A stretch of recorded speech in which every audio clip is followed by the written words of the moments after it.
What if I told you that the secret to getting shredded fast is actually stuffing your face with a bunch of sugar? Now, that's not what I'm saying, but that's what some people are saying. The diet world is not shy of a fad. And the sugar diet is the new one. Fruit till noon, sugar diet, sugar fasting, honey diet, shred maxing, it's all in the zeitgeist. And we're going to figure out what's going on here, because if you can eat candy and get lean, that's something to think about. So let's go to the world of the internet and find out why people are saying that not only should we not fear sugar anymore, that actually sugar could be the secret to speeding up our metabolism and accelerating fat loss. First up, this is an interesting character to be voicing his opinion on the sugar diet, Mark Bell. If you're familiar with that name, this is the war on carbs guy. This is the no sugar, nothing, war on carbs. We're going keto, we're going carnivore. Yet, if you've been following along, Mark is doing the sugar diet, which he's started calling the sugar diet, renamed to the sugar fast. He's got his smelly protocol right now. He's getting insanely shredded doing it, but it's a very interesting switch up from a guy that was like, war on carbs. Let's see what Mark's got to say about this. During the day, the foods that I'll eat, basically just fruits and vegetables. In this case, I'm showing you guys some candy that I was eating. Fruits, vegetables, fruit juice, honey. What's interesting about juice, apple juice, orange juice, pineapple juice, again, this is in the absence of fat. If we have fat calories in there as normal, this ain't gonna work. Let's pause that right there and set the scene a little bit. Basically, the proponents of the sugar diet, or the honey diet, as has been made famous on X by Anabology, is essentially that you can overfeed calories from sugar and not get fat as long as there is no fat presence or there is no protein presence. There's something known as the Randall cycle, where if you mix carbohydrates and fats together, some might say there's somewhat of a metabolic confusion, like it gums up the highway, if you will. Whereas if you remove the fat and you remove the protein, both of these are very important in the sugar diet context. Like you can't have any of those, and it's pure sugar, that you can actually speed up the metabolism to match the intake of these carbohydrate-based calories. And this idea comes from a lot of mouse model studies where they would have kind of free feeding studies, and they could give mice excess amounts of sugar, and they couldn't really make them fat. And what they found actually was that the mice that they were overfeeding sugar were eating 1,000, 1,500 human equivalent calories extra than the mice that were eating a mixed ratio diet of protein, carbohydrates, and fat. And they weren't getting any fatter. If anything, they were upregulating their energy metabolism. They were getting leaner and they were more active. This is largely due to something called FGF21. And that's what people are trying to connect here, is this hormone that's elevated in the absence of fat and protein with the elevation of sugar coming in from the diet that really speeds up metabolism. And I think that's what people are trying to target here. If you can elevate FGF21, you can speed up metabolism.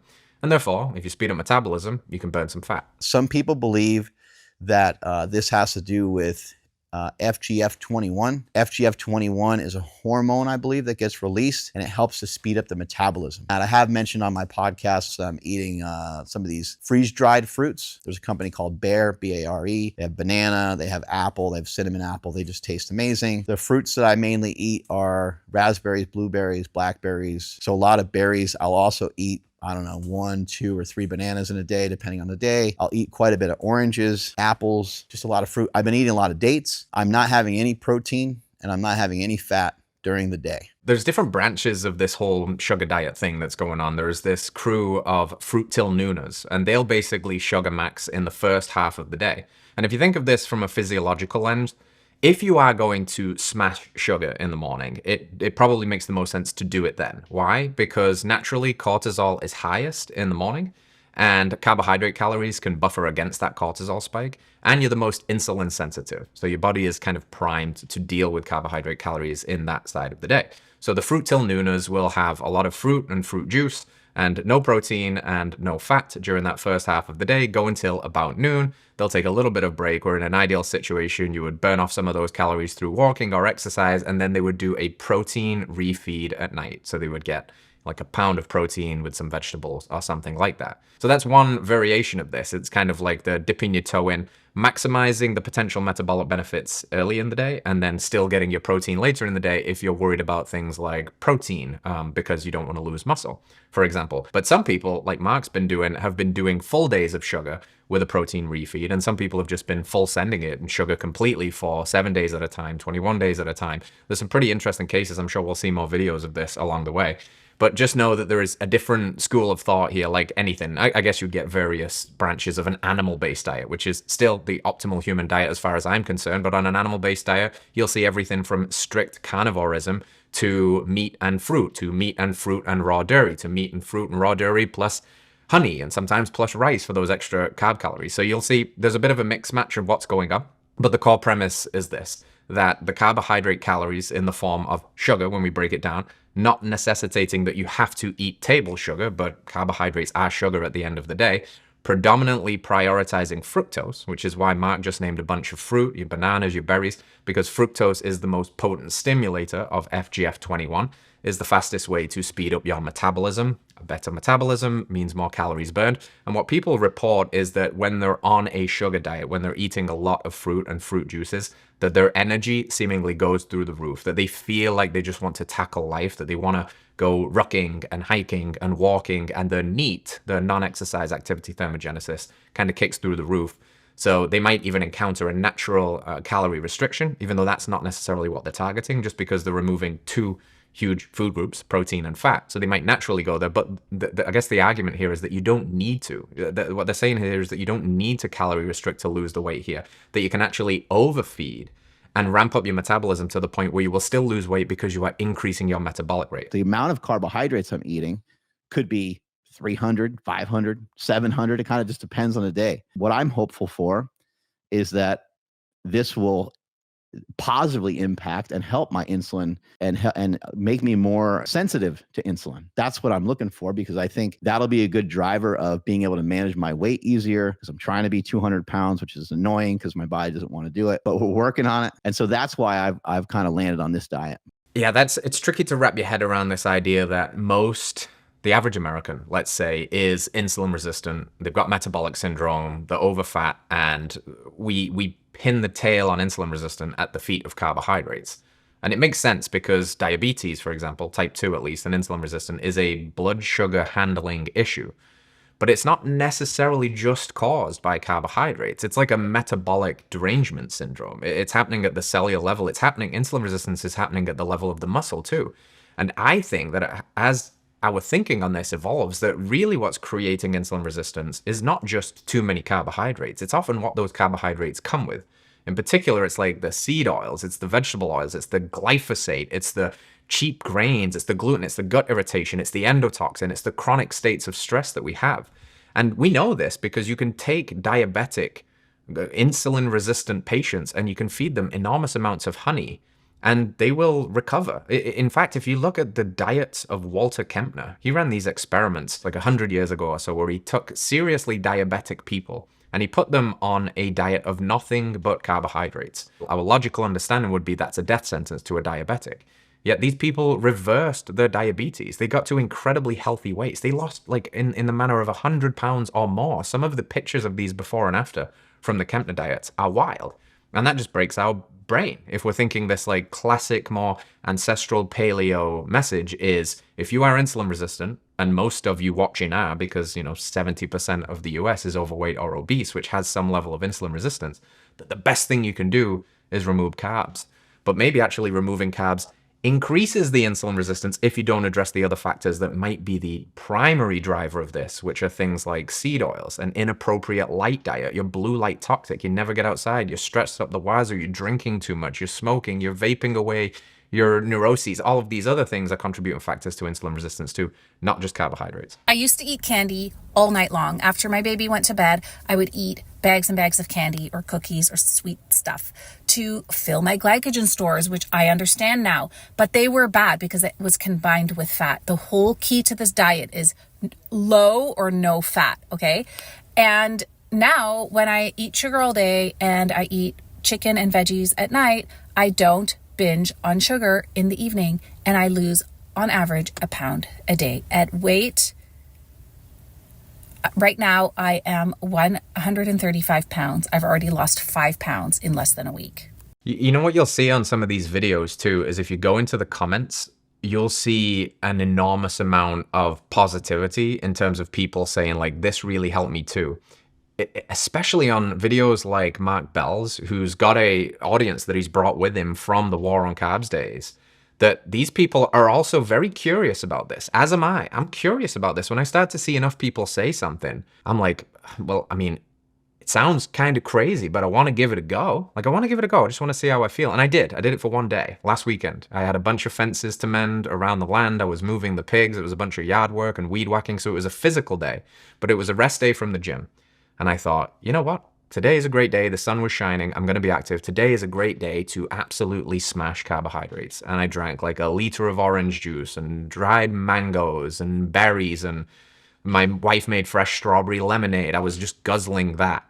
I weighed myself that morning because I knew I was going to do it, and I was 205. And I was just like, okay, I'll sugar fast for one day and see what happens. Well, firstly, I felt great. I always feel great, though, so that wasn't like an eye-opener. I didn't notice levels of euphoria that I've never felt before, but I felt really good, and I felt very energized, and I was doing very physically demanding tests, and I felt like I had energy to do it all day.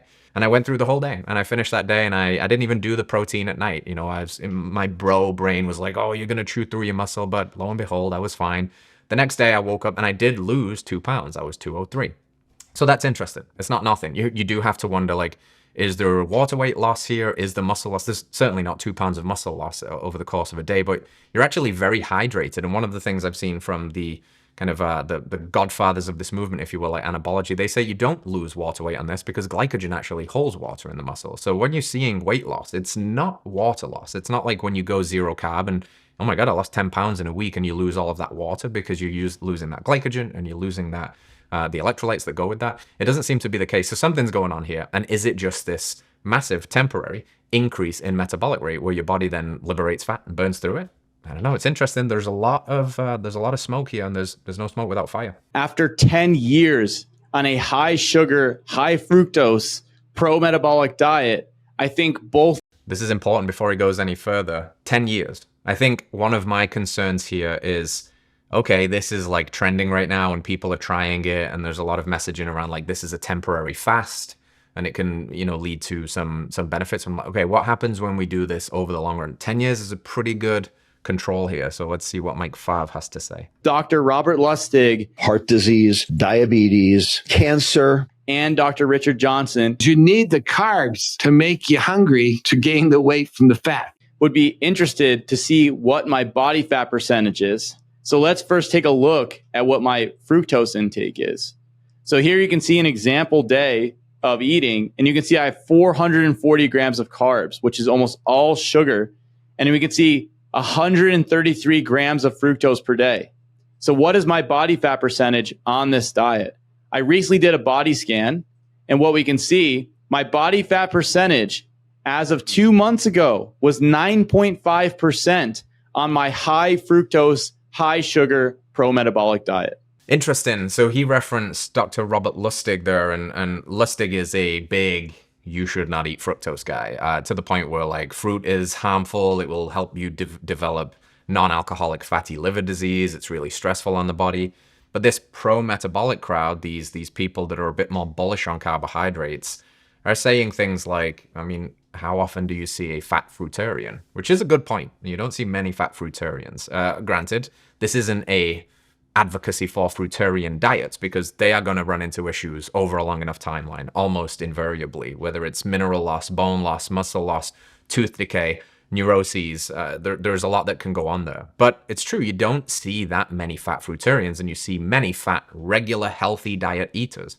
So there's something going on here. And if Dr. Robert Lustig was right, and that high fructose diets are just bound to break your metabolic machinery, then people that have been doing this for a long time should be unhealthy. They should not be thriving. And Mike, by the way, is a pro-metabolic eater, so he follows more of the Ray Peat kind of principles of dieting. So very bullish on carbohydrates and fructose and fruit juice and those things. But this isn't a full-time 10-year sugar dieter. This is a person that eats a high carbohydrate diet in conjunction with animal fats. They're very bullish on ruminant meat like red meats, organ meats, raw dairy, something like an animal-based diet again. So these things can work in conjunction too. It's not throw all the baby out with the bathwater and only eat sugar for the rest of your life. It's also not go strict carnivore and never look at another food and say that broccoli's out to ruin your health and destroy the world.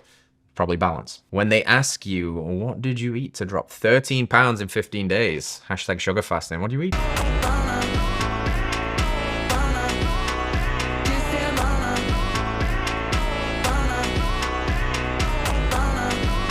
honey, fruit juices. You get the picture. This is what people are eating on this.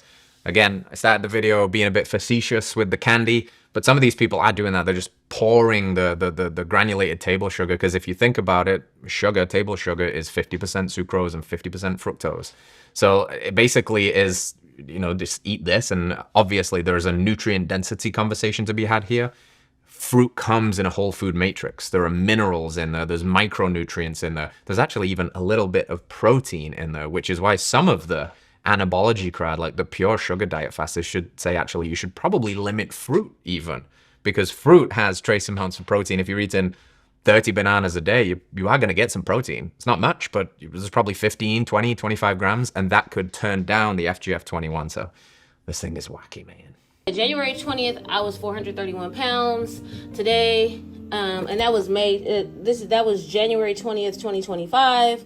And now here we are on May 25th, 2025, and I am 384.8. So that's a drastic weight loss for me, I feel, within the months that I've been constantly trying to work on my health and my weight.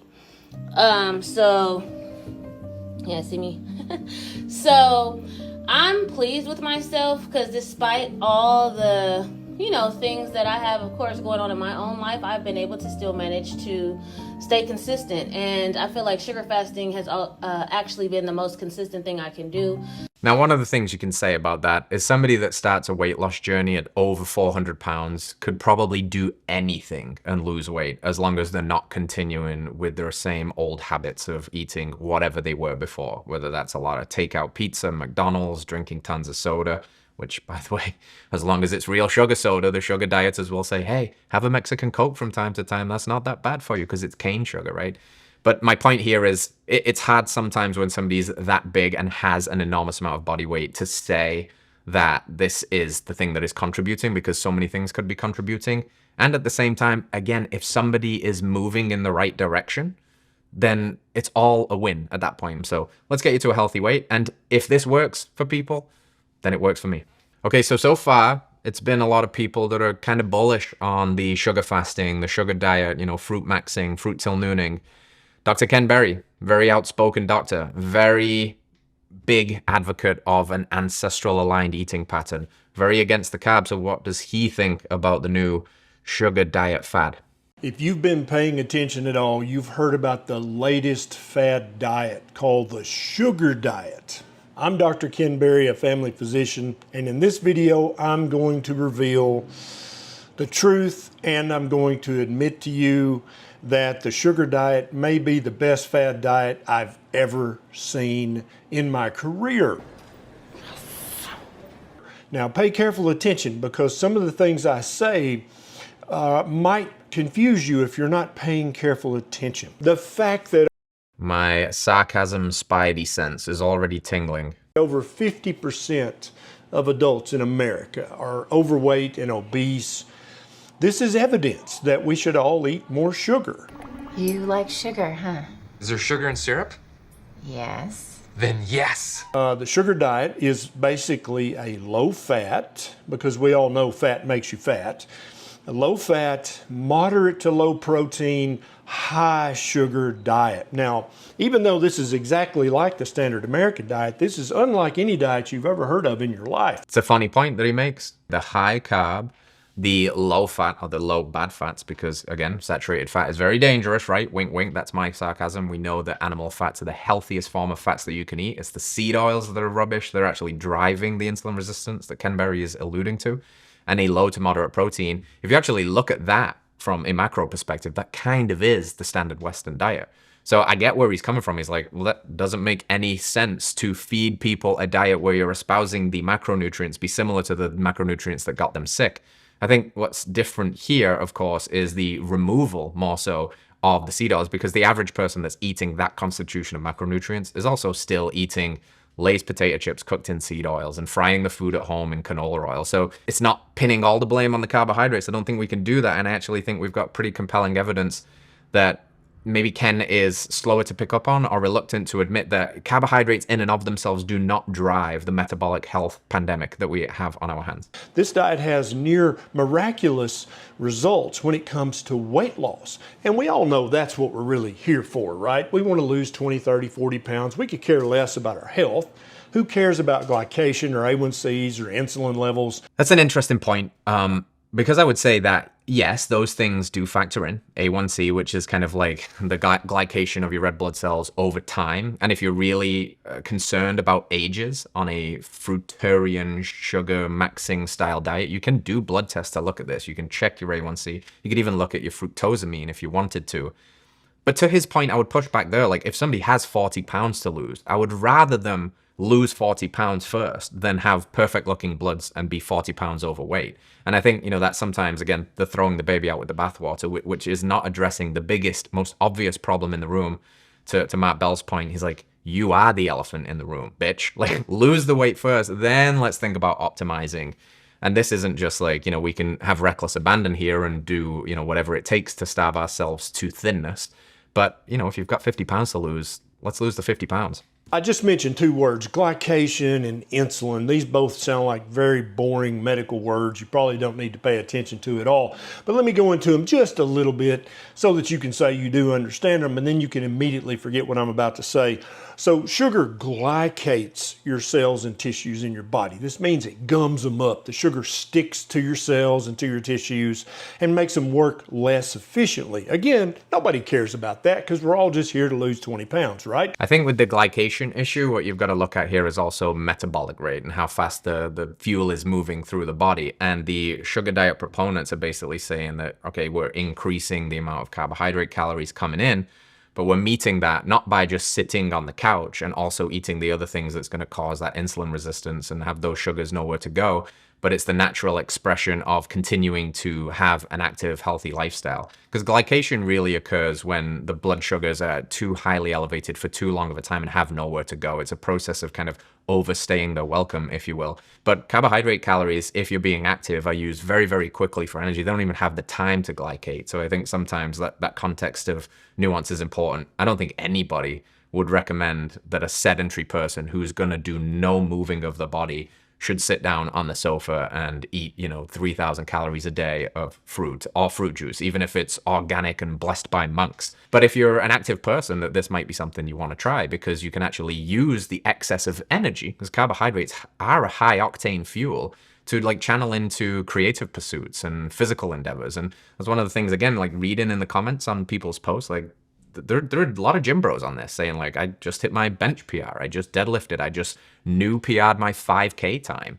So it's like a performance hack more so maybe than it even is a health hack. So there's just a few different ways of looking at this. And I always say look, you got to keep your mind open. It only works when it's open. It's like a parachute, right? A closed mind is a death sentence, much like a closed parachute is going to have you careering towards the earth at 100 miles an hour and going splat. You have to keep an open mind. And I know this sounds friggin' crazy. And I even heard myself saying this stuff 5 years ago. I'd been like, you've lost the plot, bro.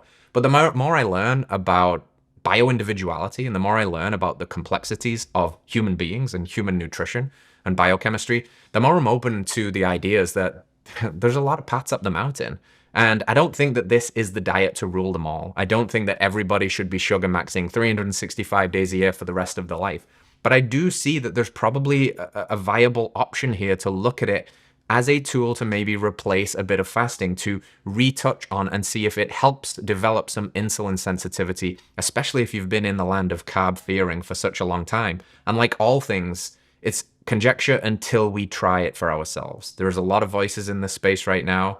There's a lot of there's a lot of dissenting opinions. As with anything, especially when it comes to the subjective lived experience, the only thing you can do is try it. And try it for a little bit and see how you go. Try it for a weekend and see how you go. But let's not, again, just think that means that we can ignore the foundational pillars that our health is built upon, which is animal-based nutrition. It's meat, it's organs, it's raw dairy, it's fruit, it's honey. And probably something like the best balanced diet for you over the long term is something like a balanced diet. But these are little scalpels. These are tools that you can put in your tool belt to tackle a specific job. And the only way to find out whether they are going to work for you is to try them. And I think that's where we should leave it. And until next time, We'll see you out there. Peace.